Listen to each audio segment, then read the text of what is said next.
ખ્યાલ નથી, એનું નામ તો અવિદ્યા. એટલે બહારથી કોઈ પણ કર્મનું મૂલ્યાંકન નથી કરવાનું. કર્મનું મૂલ્યાંકન કરવા માટે પતંજલિ સૂત્ર આપે છે કે જે કરવાથી દિલ ઠરી જાય, આહલાદ આવે. આહલાદ શબ્દ છે. કર્મના પરિણામે કાં તો આહલાદ હોય અને કાં તો પરિતાપ હોય. કર્મના પરિણામે ક્યારે આનંદ ન હોય. આનંદ જે છે એ તો ધ્યાનની અવસ્થાની અનુભૂતિ છે, કર્મનું પરિણામ નથી. સામાન્ય રીતે સાધક છે એ ધ્યાન કરે, કારણ કે અંદર અસ્મિતા છે, અહંકાર છે, એટલે કરવાની વસ્તુઓને પકડમાં આવે. એ ધ્યાન કરે છે. હવે ધ્યાન કરે છે એની અંદર કરનારો જેટલો મોટો એટલું એ કર્મ અપુણ્યશાળી છે. એટલે એ ધ્યાન કરશે અને એના પરિણામે ધીરે ધીરે ધીરે એને પરિતાપ થશે, એને પીડા થશે. થોડો વખત એને એમ લાગે કે ધ્યાન કરવામાં મજા આવી ગઈ. હવે આ જે ધ્યાન કરવામાં મજા આવી ગઈ એ મજા છે એ ભ્રામક મજા છે. ભ્રામક મજા એ માટે છે કે પોતે મજા આવી નથી પણ મજાને માને છે. એ પોતાની જાતને જો ઓબ્ઝર્વ કરે ને, કારણ કે બધા કે મજા આવી ગઈ તો પોતે કે મજા આવી ગઈ, અને મજા અમુક આવે પણ છે. પણ એ મજા છે પોતાની જેને આહલાદ જે છે એવી મજા નથી. દિલ ઠરી જાય એવી મજા નથી. કારણ કે દિલ ઠરી જાય એવી મજા જો જ્યારે જ્યારે માણસને મળે છે ને ત્યારે એની પછાડે ડોળ્યો જાય છે, પડ્યો જાય છે. આપણે ધ્યાન મુકાઈ જાય છે એ દેખાડે છે કે ધ્યાનમાં મજા આવી નથી. હજી મજા આપણે દોડીએ છીએ મજાની પછવાડે. ધ્યાનમાં મજા આવી ગઈ હોય તો છૂટે નહીં. તો છૂટી ગયું એ દેખાડે છે કે મજા માની લીધેલી મજા હતી.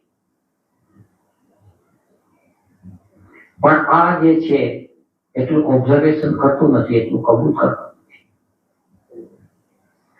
અને પછી ધીરે ધીરે ધીરે પરિતાપ, અંદર પીડા ઉભી થાય કે આટલું ધ્યાન કર્યું પણ કઈ વૈરું કાંઈ નહીં.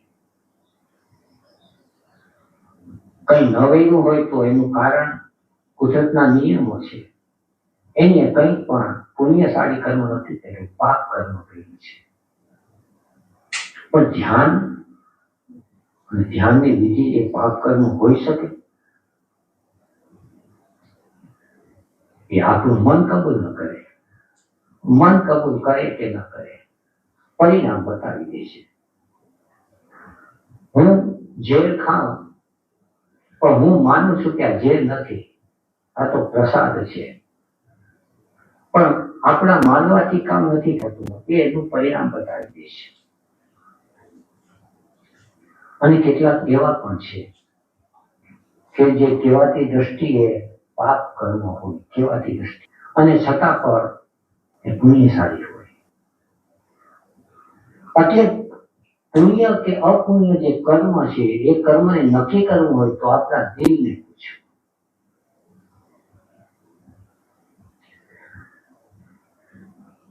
અસ્મિતા, અહંકાર તો આવી ગયો છે. અહંકાર આવી ગયા પછી કર્માશય બંધાવા માંડ્યો. કર્માશય બંધાવા માંડ્યો એટલે અહંકાર છે જે કંઈ કર્મ કરવા માંડશે એ બધા કર્મ બધા એકઠા થવા માંડ્યા. અને આપણો અહંકાર છે એ શુદ્ધ અહંકાર, એટલે એની પછાડે બોધ નથી. બોધ નથી એટલે મન આવી ગયું. મન આવી ગયું એટલે સ્મૃતિ અને કલ્પના આવી ગઈ. સ્મૃતિ અને કલ્પના આવી ગઈ એટલે આપણા કરેલા કર્મ અને કર્મના ફળ છે એનું સ્થાન વધી ગયું. આ વાત પકડાતી હોય કે હવે હું અત્યારે કર્મ કરું છું અને એનું ફળ છે મને સ્વર્ગમાં મળશે કે નર્કમાં મળશે, એનું ફળ મને આવતા જન્મે મળશે. આ બધું જે કર્મ અને કર્મનું જે ફળ છે, આ જે ટાઈમ ગેપ આવ્યો એ ટાઈમ ગેપ આવ્યો એ મન અંદર ભળવાથી આવ્યો. અને મનનો જેટલો વિકાસ એટલો કર્માશય વધારે અને કર્મ ફળ. એટલે હવે એમાંથી સંચિત અને પ્રારબ્ધ અને ક્રિયમાણ એવા કર્મનો એક આખી ઝાડ ઉભી થઈ. પછી આ જે કર્યું છે જે કર્મ, પછી આ જે શરીર છૂટી જાય ત્યારે એ બધા કર્મનો જથ્થો ભેગો થઈ અને શરીર જીવ છે એ શરીર ધારણ કરે. એમાંથી એ થોડા કર્મ એ પોતે ભોગવે, એટલે જાતિ, આયુ અને ભોગ એ પોતે ભોગવે. એ ભોગવવામાંથી બીજા નવા કર્મ ઉભા થાય. નવા કર્મ ઉભા થાય એટલે વળી પાછો જીવ આગળ જાય. એટલે ખાતું છે એમાંથી કર્મ ઓછા થવાને બદલે કર્મ વધતા જાય, એ ભરાતું જાય ખાતું. તો હવે એમાંથી છૂટવું શું? તે છૂટવાને માટે પછી કહેવાતા પુણ્યશાળી કર્મ કરે અથવા કરાવે કે આ કર્મ કરો તો આ જીવ કર્મ બંધનમાંથી છૂટે. એટલે જે નવા કર્મ કરે એ નવી ઝાડ બંધાય. કારણ કે પછવાડે 1 લાખ રૂપિયા દાનમાં આપે તો છૂટે, પણ લાખ રૂપિયા ભેગા કરવા માટે બીજા કર્મ કરવા પડે. ત્યાં દાનમાં આપ્યા જેટલું એને ઉઘરાણી થઈ એના કરતા એની કરજ વધી ગયું હોય, એના ખ્યાલમાં ન હોય અને જીવ ચક્કરમાં ફસાતો જાય. તો આ બધામાંથી છૂટવાનો ઉપાય શું? ઉપાય તો પતંજલિ હવે ધીરે ધીરે બતાવશે. પેલા તો એક આખો નિયમ સમજાવે છે કે આહલાદ પરિતાપ કલા. તમે અંદર ગયા હતા ત્યારે આવ્યું કે આપણે જે ધ્યાન કરીએ છીએ એ કઈ કરવામાં મજા નથી આવતી, બીકોઝ પછી એ ધ્યાન છૂટે પણ છે. એટલે આપણે એનાથી ઊભા થઈને એટલે ઈ તો એક રિયલ ધ્યાન તો ન જ કહેવાય કે એનાથી તમને મજા આવતી હોય એવું તો નથી. મૂળ તમારી દોટ મજા પાછળ છે. જો તમને ધ્યાન ગમ્યું હોત તો છૂટ્યું ન હોત. અને કર્મ આશય ને એ બધું કંઈક કહેતા હતા ને. કર્મ આશય એટલે કર્મનું ભેગું થવું. હવે કર્મનું ભેગું થવું બેહોશીમાં એને એમાં મનુષ્યની અંદર પુરુષ સ્ત્રી, એની અંદર પુરુષ સ્ત્રી, પછી એની અંદર આયુષ્ય આપ્યું. એ શું છે? આયુષ્ય આપ્યું, પછી જાતિ આપી અને કાળ આપ્યો, સ્પાન આપ્યો, લાઈફનો સ્પાન આપ્યો. એટલે જેવું પાછો દેહ મળે પાછું કરતા ભાવથી કરે, પાછું કર્મ આશયમાં ભેગું થાય, એ ટાઈપની વસ્તુ કંઈક વાત કરતા હતા. ના અત્યારે જ, અત્યારે એટલું બધું નથી. અત્યારે આવી ગયું પણ ખાલી સંચિત ને ઈ વાળું ના થોડુંક આવી ગયું. પછી થોડાકમાં બધું આવી ગયું આટલું. કેવાતી દ્રષ્ટિએ અને છતાં પણ એ પુણ્યશાળી હોય. એટલે પુણ્ય કે અપુણ્ય જે કર્મ છે એ કર્મને નક્કી કરવું હોય તો આપણા દિલને પૂછવું.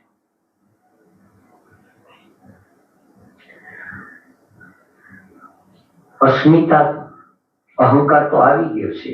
અહંકાર આવી ગયા પછી કર્માશય બંધાવા માંડ્યો. કર્માશય બંધાવા માંડ્યો એટલે અહંકાર છે જે કઈ કર્મ કરવા માંડશે એ બધા કર્મ બધા એકઠા થવા માંડ્યા.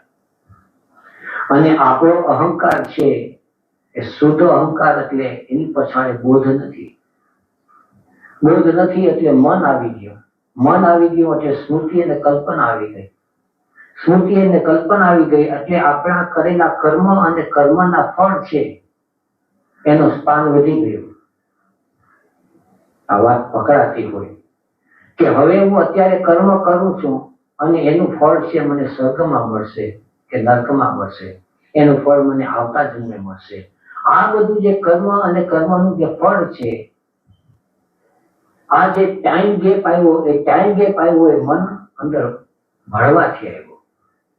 અને મનનો જેટલો વિકાસ એટલો કર્માશય વધારે અને કર્મ ફળ. એટલે હવે એમાંથી સંચિત અને પ્રારબ્ધ અને ક્રિયામાં આખું આવી ગયા. એક આખી ઝાડ ઉભી થઈ. પછી આ જે કર્યું છે જે કર્મ, પછી આ જે શરીર છૂટી જાય ત્યારે એ બધા કર્મનો જથ્થો ભેગો લઈ અને શરીર જીવ છે એ શરીર ધારણ કરે. એમાંથી એ થોડા કર્મ એ પોતે ભોગવામાંથી બીજા નવા કર્મ ઉભા થાય. નવા કર્મ ઉભા થાય એટલે વળી પાછો જીવ આગળ જાય. એટલે ખાતું છે એમાંથી કર્મ ઓછા થવાને બદલે કર્મ વધતા જાય, એ ભરાતું જાય ખાતું. તો હવે એમાંથી છૂટવું શું? તે છૂટવાને માટે પછી કહેવાતા પુણ્યશાળી કર્મ કરે અથવા કરાવે કે આ કર્મ કરો તો આ જીવ કર્મ બંધનમાંથી છૂટે. એટલે જે નવા કર્મ કરે એ નવી ઝાડ બંધાય. કારણ કે પછવાડે 1 લાખ રૂપિયા દાનમાં આપે તો છૂટે, પણ લાખ રૂપિયા ભેગા કરવા માટે બીજા કર્મ કરવા પડે.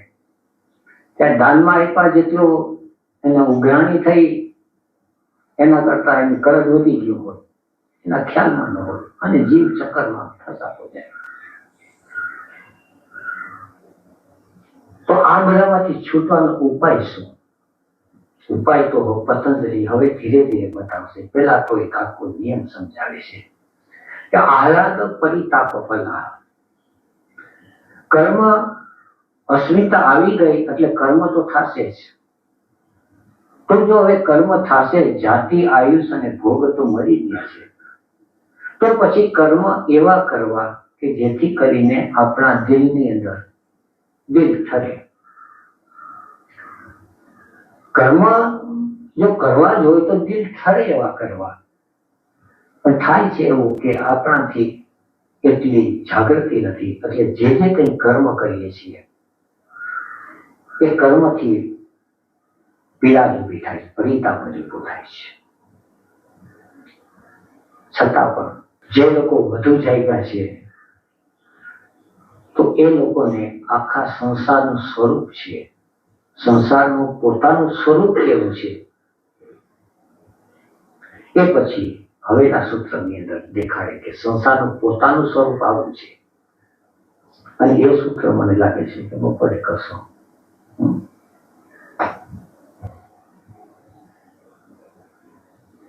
પરિણામ તાપ સંસ્કાર દુઃખૈઃ ગુણ વૃત્તિ વિરોધાચ્ચ દુઃખમ એવ સર્વમ વિવેકિનઃ. The discriminating person realizes that everything leads to misery because of changes, anxieties, and past experiences, and the conflict that arises between the 3 attributes and 5 modifications of the mind. પરિણામ તાપ સંસ્કાર દુઃખૈઃ ગુણ વૃદ્ધિ વિરોધાશ્ચ દુઃખમ એવં સર્વમ વિવેકિનઃ. પરિણામ એટલે સતત પરિવર્તન પામતું. તાપ એટલે સતત સંઘર્ષમય. સંસ્કાર એટલે જે કંઈ વીતી જાય છે એની પડેલી છાપ સંસ્કાર.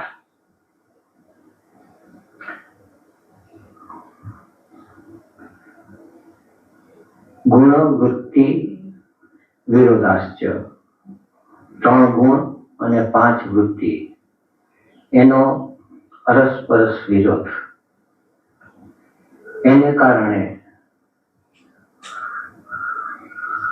સંસાર દુઃખમય જ છે એવું જે લોકો જાગ્યા છે અને જોયું છે એને જાણ્યું છે.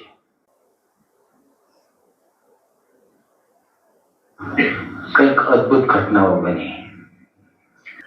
પોતાની પાસે રાજપાટ હતો, સુંદર પત્ની હતી,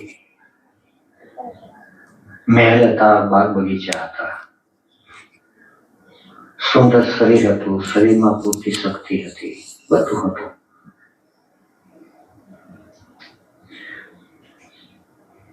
અને અચાનક એને એમ થયું કે નગર ચર્ચા કરવા નીકળવું છે. નગરચર્યામાં 2-3 ઘટનાઓ જોઈ.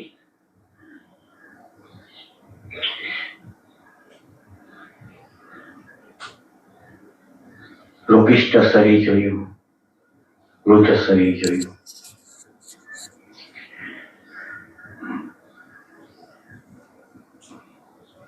મૃત્યુ પામેલું શરીર જોયું.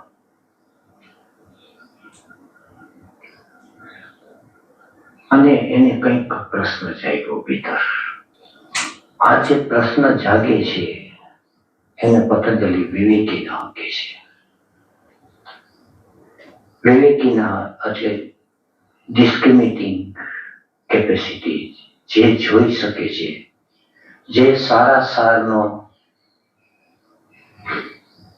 વિવેક, સાર શું છે અને અસાર શું છે, જે ખરું શું છે અને ખોટું શું છે, સુખ શું છે અને દુઃખ શું છે, એ જે પારખી શકે છે, એ પરખ શક્તિ.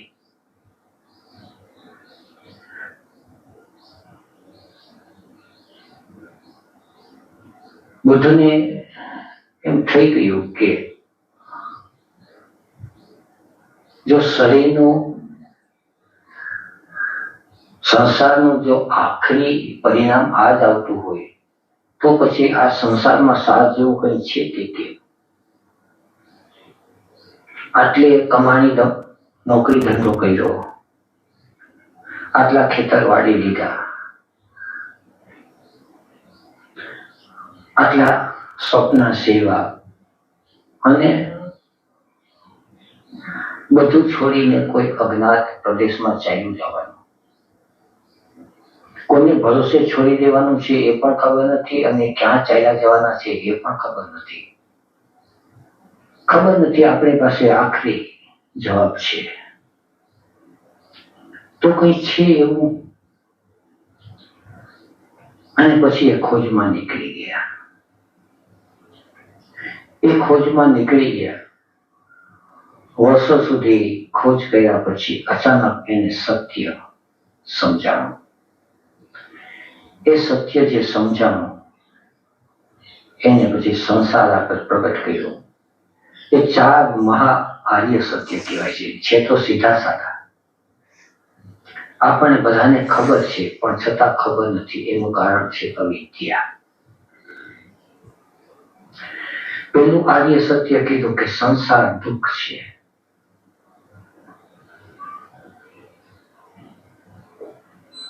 બીજું આર્ય સત્ય કીધું કે દુઃખ નું કારણ છે. ત્રીજું કીધું દુઃખમાંથી મુક્તિ છે. અને ચોથું મુક્તિનો ઉપાય છે. સીધા સાદા સત્ય છે. પણ સંસાર દુઃખ છે એ બુદ્ધે કીધું, વિવેકી ન. પતંજલિ કહે છે કે સંસાર દુઃખ છે. પણ દુઃખ શા માટે છે તો હવે એનું કારણ બતાવે છે પતંજલિ. પણ આપણને સંસાર દુઃખ લાગતું નથી, કારણ કે અવિદ્યાના સૂત્રમાં એને કીધું કે દુઃખમાં સુખનો ભાસ થાય, એનું નામ તો અવિદ્યા.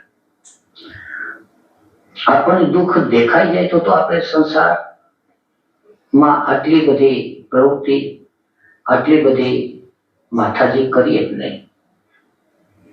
આપણને જે દુઃખ દેખાતું નથી,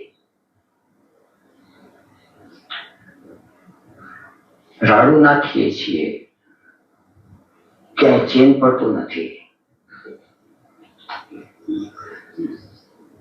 દિલ બયા કરે છે, મગજમાં ચિંતાઓ ઉઠા કરે છે, છૂટવાના ઉપાયો શોધીએ છીએ, છતાં પણ કંઈક આશા છે, કંઈક. એટલે આશાના તાંતણે આપણે વળગી રહ્યા છીએ. આજના સૂત્રમાં હવે પતંજલિ એનું વિજ્ઞાન થોડું કહે છે.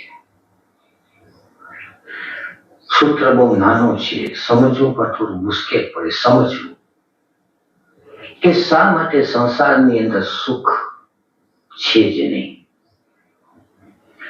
તો પહેલી વાત,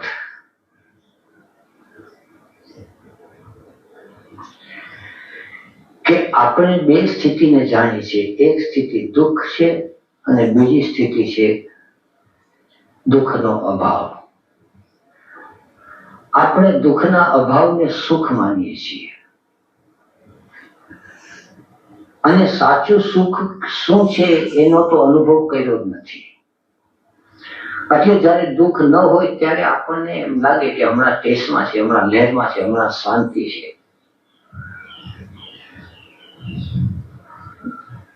સુખની અનુભૂતિ થઈ જ નથી. અને આપણી સતત પ્રવૃત્તિ જે છે એ સુખ માટેની છે. ત્યારે સુખ છે ક્યાં?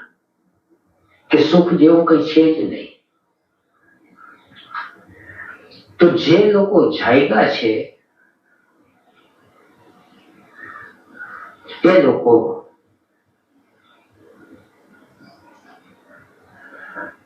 નો અનુભવ એમ કહે છે કે સુખ છે. એ લોકો સદાય સુખમાં રહે છે.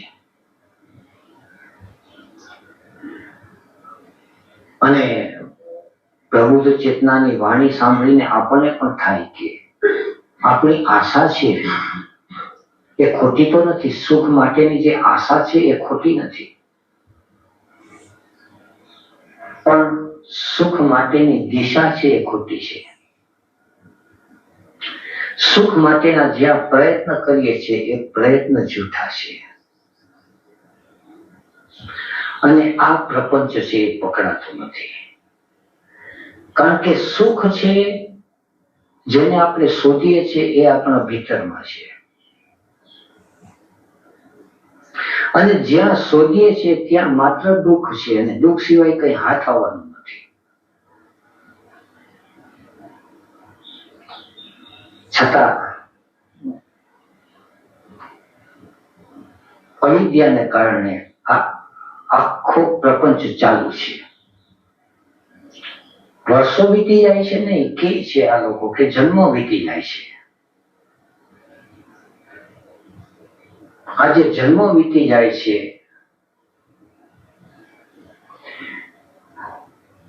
છતાં પણ સુખ આપણી ભીતર પડેલું છે એ ખ્યાલ નથી આવતો. એનું કારણ શું? તો પહેલું કારણ અવિદ્યા, અજ્ઞાન. અને બીજું કારણ અવિદ્યામાંથી ઉભો થતો અહંકાર, અસ્મિતા. અહંકાર છે ત્યાં સુધી સુખની અનુભૂતિ થશે જ નહીં. અહંકારને દુઃખનો અભાવ લાગશે અને કાં દુઃખ લાગશે, પણ સુખની અનુભૂતિ અહંકારને ક્યારેય થતી નથી. જ્યારે જ્યારે સુખની અનુભૂતિ કદાચ થઈ હોય તો એ વખતે જો થોડાક આપણે અવેર હોઈએ, જાગૃત હોઈએ, તો ખ્યાલ આવશે કે એ વખતે અહંકાર છે એ શૂન્ય થઈ ગયો. જેટલી ક્ષણ અહંકાર શૂન્ય થાય એટલી ક્ષણ સુખની અનુભૂતિ થાય.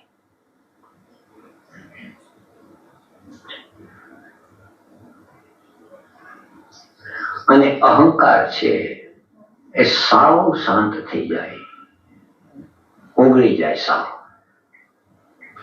ત્યારે આનંદની અનુભૂતિ થાય. રાત્રિના નિદ્રામાં આપણે પહોંચી જઈએ છીએ. નિદ્રામાં નાનું બાળક હોય કે મોટો માણસ હોય, ભિખારી હોય કે રાજા હોય, સ્ત્રી હોય, પુરુષ હોય, ગમે તે હોય, નિદ્રામાં પહોંચી ગયા. નિદ્રાની અંદર આટલો બધો આનંદ આવે છે, શાંતિ આવે છે, તો એનું કારણ અહંકાર છે એ સાવ શાંત થઈ ગયો, અલબત્ત અનકોન્શિયસ થઈ ગયો.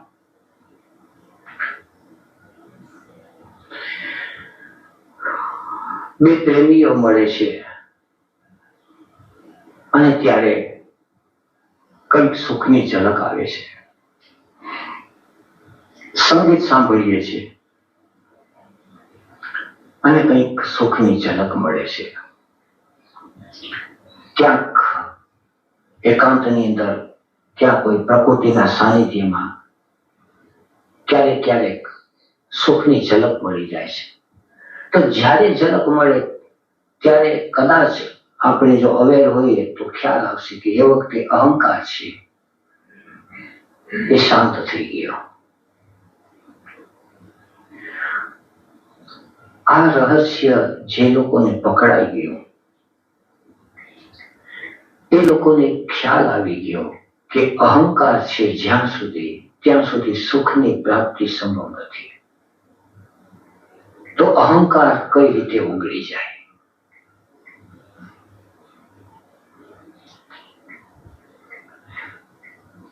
એમાંથી ભક્તિ માર્ગ નીકળ્યો, યોગ માર્ગ નીકળ્યો, જ્ઞાન માર્ગ નીકળ્યો. પણ અહંકારને ઓગાળવો કઈ રીતે?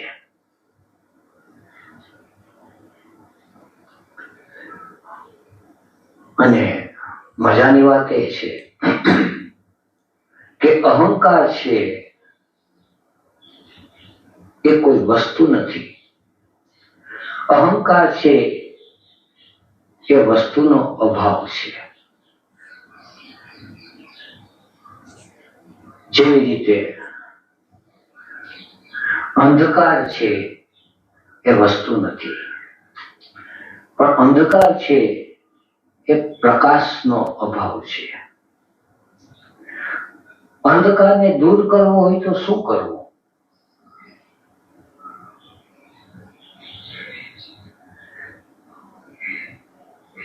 અને જે લોકોને ખ્યાલ નથી, અને ખ્યાલ નથી એનો અર્થ જ અનઅવેર, બેહોશી છે. એ લોકો અંધકારને દૂર કરવાનો પ્રયત્ન કરે છે અને અંધકારને દૂર કરવાના જેટલા પ્રયત્ન કરે એટલા નિષ્ફળ જાય. હવે એક બાજુ અંધકાર છે, અંધકાર અને અહંકાર એક જ ઘટના છે.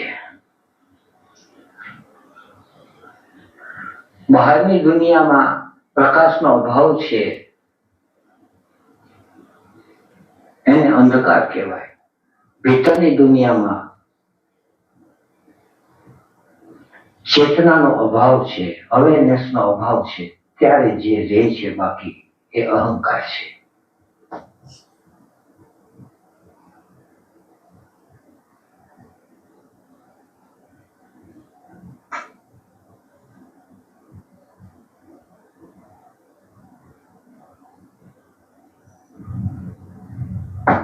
અંધકારને કારણે એક બીજી સમસ્યા પેદા થઈ, અને એ સમસ્યા પેદા થઈ કે આપણો આખો જે વ્યવહાર છે એ અહંકારથી ચાલે છે.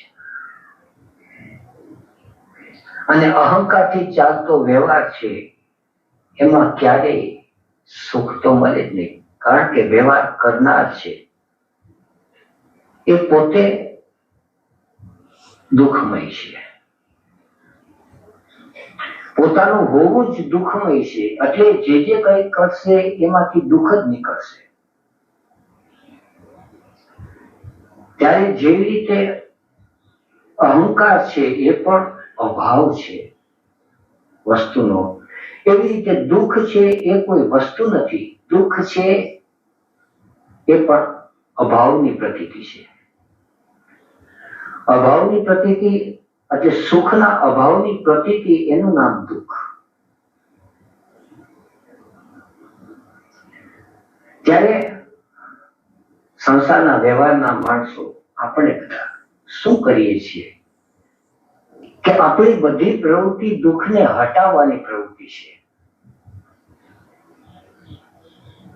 સુખને પ્રાપ્ત કરવાની, સુખને ક્યાંથી મેળવવાની એ પ્રવૃત્તિ નથી. આ દુઃખ મારે ન જોઈએ. વિજ્ઞાન છે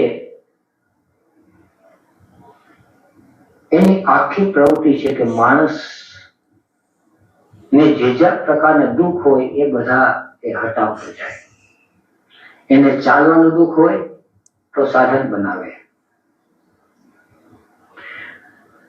એને સુવાનું દુઃખ હોય તો દંડો પીલોના બિછાના બનાવે, એને ક્યાંક જવું હોય ઉતાવળે ને ન જઈ શકે તો એના માટે વિમાન બનાવે.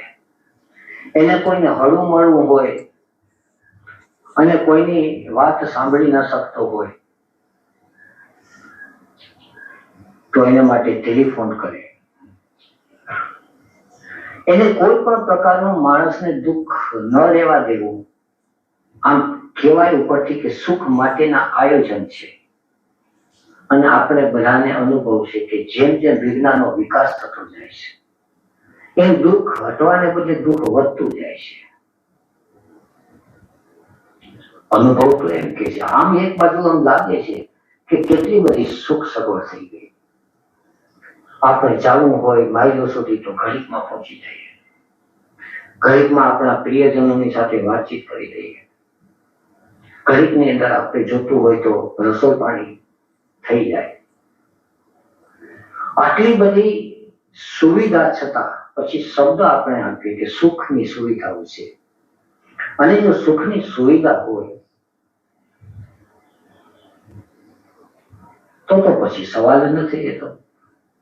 તો દરેકને એક સુખની અનુભૂતિ થાય તો એક મસ્તી હોય, સંસારમાં સ્વર્ગ હોય. પણ છતાં સંસારમાં સ્વર્ગ નથી દેખાતું. બધાના હૈયા ઉકળાટ ભરેલા છે, ઉપરથી દાબી રાખેલી છે. ભયને કારણે, પ્રલોભનને કારણે, કોઈને કોઈ કારણે આપણા બધાના દિલને કાબુમાં રાખ્યા છે. ગમે તે ઘડીએ ભડકો ઉઠે. ઘરની અંદર જોઈએ તો પણ આપણને એમ થઈ જાય કે ઘર ચલાવીએ છીએ સરખી રીતે, પણ ક્યારે ઘરમાં ભડકો ઉઠે કઈ કહેવાય નહીં. આપણી જાતને સાચવીને રાખીએ છીએ. આ બધાનું કારણ શું? અને છતાં આપણને દેખાતું નથી કે આપણો રસ્તો ક્યાં ભરેલો તો નથી. તો પહેલી વાત કે જે કંઈ કરશું એમાંથી દુઃખ નીપજવાનું છે. ગમે તે કરશું, કારણ કે કરનાર છે એ દુઃખ છે પોતે, અહંકાર. અને બીજી વાત કે દુઃખની સાથે કંઈ કરવાનું નથી. જે કંઈ કરવાનું છે એ સુખને માટે છે. કદાચ કંઈ કરવાનું હોય તો, કારણ કે દુઃખ છે એ હકીકત નથી. આ બે વાત સમજાય તો પછી આજનું સૂત્ર છે. આ દુઃખ અને દુઃખનું કારણ શું છે એ સૂત્રને થોડું સાયન્ટિફિક સમજાવે છે. પરિણામ તાપ સંસ્કાર. પરિણામ એટલે સતત પરિવર્તનશીલ.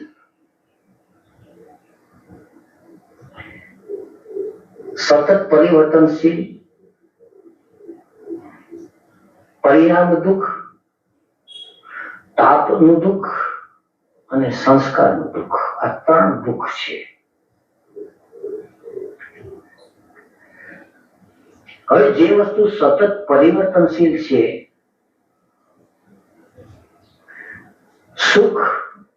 સુખની અનુભૂતિ ક્યારે થાય છે કે જ્યારે આપણો જીવ છે એ શાંત અને સ્થિર થઈ જાય તો. આપણો જીવ એક ઠેકાણે ઠેરી જાય. પણ સંસારમાં આપણા જીવને ક્યાં ઠેરવવું? કારણ કે જ્યાં ઠેરવવા જાય છે ત્યાં બદલી જાય. આપણને એક મોટા સોટા દાખલા લેશું એટલે ખ્યાલ આવશે કે આપણને એક સ્ત્રી કે પુરુષ ગમી ગયા. ક્ષણભર તો જીવ ઠેરી ગયો કે બસ હવે આની સાથે જિંદગી વિતાવી દેશું એટલે સંસારમાં સ્વર્ગ આવશે. હજી તો નક્કી કરીએ છીએ પણ બધું પરિણામશીલ છે. અંદર સ્ત્રીનો સ્વભાવ જયારે મળ્યા હતા અને પુરુષનો સ્વભાવ જયારે બે જણા મળ્યા હતા ત્યારે જે સ્વભાવ હતો એ સ્વભાવ અઠવાડિયા પછી બધું ઉડી ગયો. હવે જે કામ કરે છે એ જીવંત વસ્તુ સાથે કામ નથી કરતો. હવે જે કામ કરે છે એ સ્મૃતિથી કામ કરે છે કે આપણે બે જણા મળ્યા હતા ત્યારે એકબીજાએ વચન આપ્યા અને વચનના આધારે હવે વળી પાછું એકબીજા આમ છૂટા પડીએ ઠીક નહીં. એટલે હવે જે ભેગા રહે છે એ ભેગા જીવંતતાથી નથી રહેતા, એ રહે છે સ્મૃતિ થકી. ત્યારે સ્મૃતિ છે એ વૃત્તિ છે. હવે જયારે આપણે છીએ, આપણે એટલે કોણ હજી પકડમાં નથી આવ્યું, બાકી આપણે એ વૃત્તિ સાથે તાદાત્મ્ય થઈ ગયા. ત્યારે એટલી સ્મૃતિ સાથે તાદાત્મ્ય થઈ ગયું હોય તોય પણ વાત પૂરી થાય. સ્મૃતિ એટલે એક ડેડ વસ્તુ થઈ ગઈ, એ ઘટના ચાલી ગઈ. એટલે જયારે પહેલી વાર પ્રેમની જે ઝલક મળે છે એ પછી ક્યારેય ઝલક એ મળતી નથી, કારણ કે હવે સ્મૃતિ છે. હવે સ્મૃતિ પછી એક જ વખતની નથી. હવે સ્મૃતિ છે, પેલા મહિલા એની સ્મૃતિ છે, પછી ક્યારેક ઝઘડો થયો પછી એની સ્મૃતિ છે, કંઈક કર્યું એની સ્મૃતિ છે ને કંઈક ન કર્યું એની સ્મૃતિ છે. હવે આ બધી સ્મૃતિનો સંગ્રહ ભેગો થાય, એમાંથી જે નીપજે છે સંસ્કાર છે. હવે જયારે સંસ્કાર અંદર બધા પડી ગયા, સંસ્કાર પડી ગયા, એટલે હવે જયારે સ્ત્રી અને પુરુષ પહેલી વાર જયારે મળ્યા હતા ત્યારે કોઈ સંસ્કાર નતા, અને હવે જયારે મળવાનું થાય છે ત્યારે એક બાજુ પરિણામ પણ આવે છે, એક બાજુ ચેન્જ આવી ગયું અને બીજી બાજુ સંસ્કાર આવી ગયા. હવે કરવું શું કે ફરીથી એ સુખ મેળવવું છે તો કઈ રીતે મેળવવું? તો સંસ્કારો જે કઈ છે એ બધાને અચેતનમાં દાબી દઈએ, આપણે એને ભૂલી જાય. અને જે સતત પરિવર્તનશીલ પામતો સ્વભાવ છે, સતત પરિવર્તનશીલ પામતું શરીર છે, એને એક બાજુ મૂકી દઈએ અને ફરીથી મહેનત કરીએ. હવે જે મહેનતો થાય છે અરસપરસ સાથે રહેવાની, પણ સાથે રહેવાની મહેનતની અંદર મહેનત તો અહંકાર કરે છે. પછી પ્રેમના પ્રસંગો ઉભા કરે છે, વાર્તાલાપો કરે, પિક્ચર જોવા જાય, હરવા ફરવા જાય, આ કરે તે કરે, પણ અંદર દરેકના જીવને અંદર સતત ખૂટતું લાગે, સતત ખૂટતું લાગે. અને પછી તો એક પ્રોસેસ આગળ વધતી જાય, આગળ વધતી જાય. તો જયારે પહેલી વાર મળ્યા હતા અને જે સ્વર્ગના સપના જોયા હતા, જયારે 40-50 વર્ષ પછી જાય ત્યારે એમ થઈ જાય કે હવે ક્યારે છૂટીએ આ સંસારમાંથી. દુઃખની અનુભૂતિ થાય છે, પણ દુઃખની અનુભૂતિ એટલી ગહેરી ન થાય એને માટે પછી એ બફર્સ ઉભા કરે છે, મનને મનાવી અને કાઢવું આપે છે. જે વિવેકી ન હશે એને આ વસ્તુ સ્પષ્ટ દેખાઈ જાય છે કે સંસાર છે એ પરિણામ, તાપ અને સંસ્કાર એ ત્રણેયના દુઃખથી ભરેલો છે. પરિણામ એટલે સતત પરિવર્તનશીલ.